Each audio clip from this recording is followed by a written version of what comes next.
Olot amb aquest 5-0 de l'equip local contra el Castelldefels, tot i que vam començar amb una ocasió de l'equip mariner.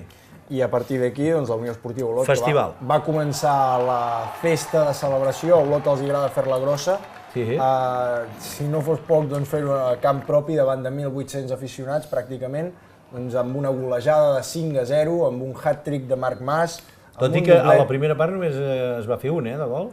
Correcte. Aquí ja veiem imatges de la segona part, on Marc Mas aconseguia el seu segon gol, doblet d'Héctor Simón també, al final també ens alegrem molt per l'Héctor. Dos estandards de la Unió Esportiva Olot que van aconseguir aquest 5-0, aquest contundent resultat davant del Castelldefels per engrandir una miqueta més Quin goig, veure la celebració. Els camps de futbol amb tanta gent, tant de bo tinguéssim tanta gent als camps gironins a la penúltima jornada per proclamar un campió, com a la jornada 3, també hi hagués tant d'ambient a les graderies, perquè, escolta, futbols es veu i...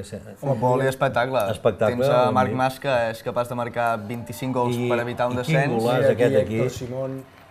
Quin golaç, l'Héctor. És capaç de marcar 25 gols per evitar un descens i la temporada següent marcar-ne 30 per pujar a segona B. Exacte. Això és un gran davanter. Si de cas, truquem a l'Oriol Boix, cap de comunicació de l'Olot, i li demanem que reparteixi una miqueta d'aficionats pels camps gironins.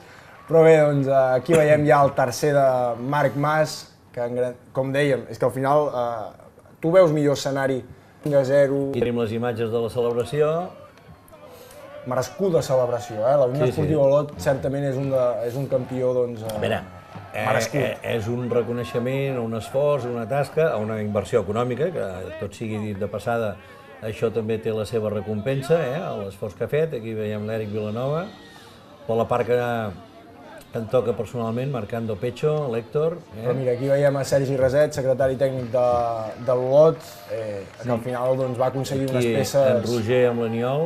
Peces importants, Ramon Maria Calderer al capdavant, tenim jugadors molt i molt importants, també de la zona. Tot s'ha de dir que al final el factor gironí també ha contribuït a... És el que volia l'Olot. Escolta, doncs mira, és el fruit de